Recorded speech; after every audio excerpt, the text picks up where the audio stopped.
사랑합니다.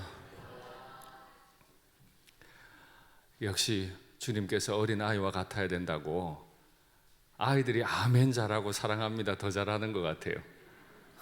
사랑합니다. 예. 바닷가에서 노래를 불러보신 적이 있습니까? 3400년 전에 이 엄청난 장년 남자들만 60만 명, 그 사람들이 바닷가에 무슨 일이 있었길래 그 바닷가에서 노래를 불렀겠습니까?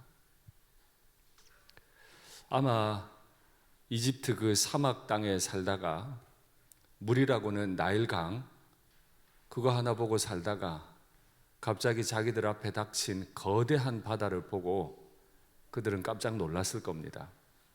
이렇게 큰 물도 있구나. 그 뒤에는 엄청난 바로의 군대가 따라옵니다. 죽기 살기로 따라옵니다. 이 노예 놓치는 게 아까워서 죽기 살기로 따라옵니다. 앞에는 난생 처음 본 엄청난 큰 바다가 있습니다. 바다로 들어가든지 군의 창에 맞아 죽든지 아니면 다시 노예로 끌려가든지. 우리나라도 73년 전에 이 일을 경험한 적이 있습니다. 3일 만에 북한 공산군에 의해서 수도 서울이 함락이 됐고 그 수도 서울 옆에 붙은 게 우리 일산교회입니다. 그 어려운 시간들 다 지났어요. 부산 앞바다까지 몰려갔습니다. 바다로 들어가든지 그 공산국가와 싸워 이기든지 아니면 적화돼서 교회가 사라지든지. 저는 그 감수성을 가지지 못합니다. 경험한 적이 없어서요. 아마 우리 어른들은 아시겠죠. 그 절체절명의 상황을. 그래서 그런지 저는 부산에 가면요, 6.25를 경험도 안 했는데 부산은 왜 언덕이 많잖아요. 그냥 슬퍼요. 본 적도 없는데 그냥 생각에 70년 전에 어른들이 저 산자락에서 뭐라고 하나님께 기도했을까 싶어요. 끝장나는 거니까. 근데 갑자기 유엔군이 들어왔죠? 전세가 뒤집어졌어요. 갑자기 바다가 갈라졌어요. 그리고 건넜어요. 절망의 바다였는데 감당할 수 없는 은혜의 바다가 됐어요. 그리고 누가 시작했을까요? 노래를 부르기 시작합니다. 엄청난 찬양대가 구성이 되고 찬양을 마쳤고 오늘 우리가 읽지 않았지만 모세의 누이 미리암이 소고치며 또 찬양합니다. 가끔 그런 생각해요.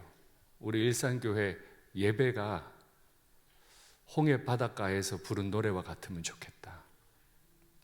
절체절명의 순간에 하나님이 개입하셔서 구원해내신 그걸 소름 돋게 알아서 마지막 노래 부르듯이 하나님 앞에 노래 한번 드렸으면 좋겠다. 그들은 어떻게 노래를 하게 됐습니까? 사막의 노예로 있다가 그들을 너무 사랑해 주셔서 구원하신 하나님에 대한 답가로 노래를 올렸죠. 제가 오늘 낮 예배 때 성도가 하나님 앞에 찬양하는 건 내가 찬양을 해서 하나님을 기쁘게 하기 위해서가 아니다. 날 구원하시는 게 너무 좋으셔서 나를 성전 삼고 내 안에서 날 구원하시는 게 너무 좋으셔서 기뻐서 노래하시는 하나님의 노래를 내가 듣고 답가를 하는 거다. 설마 오늘 낮 예배 설교를 다 읽지는 않으셨죠? 이스라엘 백성도 그랬을 겁니다. 그러면 하나님은 어떻게 그렇게 개입하셔서 바다를 가르시고 그들 민족 전체를 찬양대로 만드시게 됐을까요? 출애굽기 말씀 한번 확인하시죠. 여러 해 후에 애굽 왕은 죽었고 이스라엘 자손은 고된 노동으로 말미암아 탄식하며 부르짖었습니다. 우리는 몰라요. 지금 여기에 6.25를 경험하신 어른들만 알지 우리는 몰라요. 조금만 어려워도 죽는 것 같은데 저걸 어찌 알겠어요? 그 고된 노동으로 말미암아 부르짖는 소리가 하나님께 상달된지라 얼마나 힘들었으면 부르짖었어요. 하나님이 그들의 고통 소리를 들으시고 하나님이 아브라함과 이삭과 야곱에게 세운 그의 언약을 기억하사, 그들이 하늘을 향해 부르짖을 수 있었던 건 그들의 아버지의 하나님, 오늘 15장 2절에 나오죠. 내 아버지의 하나님이시니. 나는 지금 노예지만 아주 오래전에 내 아버지 아브라함에게 하신 약속이 있다던데, 하나님이 먼저 하신 약속이 있다던데, 그걸 알고 하늘을 향해 부르짖은 거예요. 하나님이 그걸 들으셨어요. 그들의 신음 섞인 노래를 들으셨어요. 아브라함과 이삭과 야곱에게 세운 그의 언약을 기억하사 하나님이 이스라엘 자손을 돌보셨고 하나님이 그들을 기억하셨다.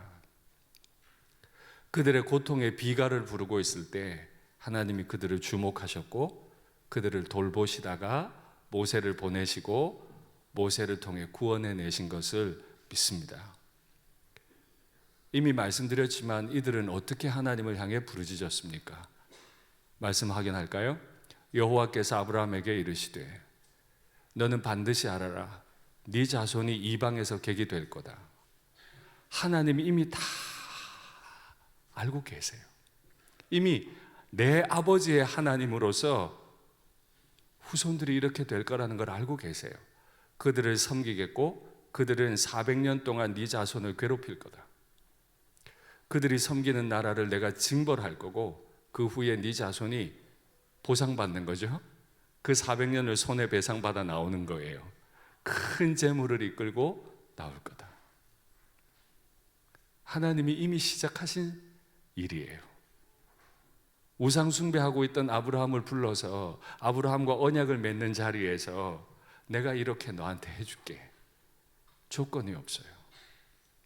이것보다 더 먼저 또 하나님이 하신 약속이 있습니다. 확인하시죠. 여호와께서 아브라함에게 이르시되 너는 너의 고향과 친척과 아버지의 집을 떠나 내가 너에게 보여줄 땅으로 가라. 내가 너로 큰 민족을 이루게 할 거다. 너에게 복을 줄 거다. 네 이름을 창대하게 해줄 거다. 너는 복이 될 거다. 너를 축복하는 자는 내가 복을 내려서라도 널 더 축복하게 만들어 줄 거고, 너를 저주하는 자는 내가 저주해버려서 더 이상 너에게 저주 못하게 막아줄 거다. 그래서요, 그리스도인들을 박해하는 것 굉장히 위험한 일입니다. 동료 그리스도인들을 저주하거나 동료 그리스도인들을 미워하는 건 진짜 위험한 일이에요. 하나님이 저주할 거거든요. 그렇게 축복하고 그렇게 저주해서라도 내가 너를 복으로 만들어낼 거다. 하나님이 시작하신 일이에요.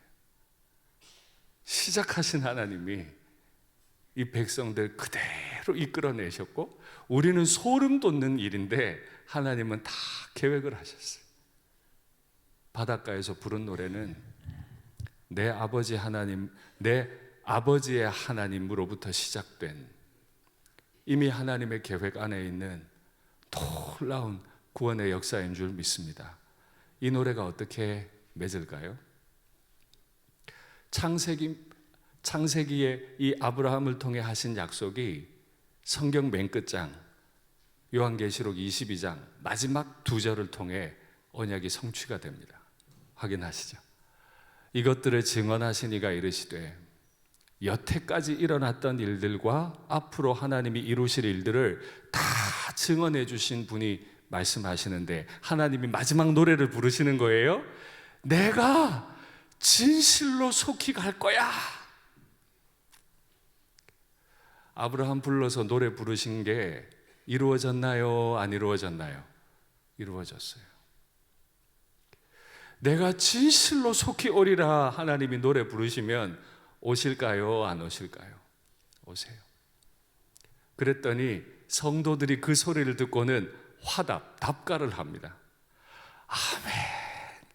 주 예수여 오시옵소서. 하나님이 먼저 노래를 선창하시면 우리는 뒤에 후창을 합니다.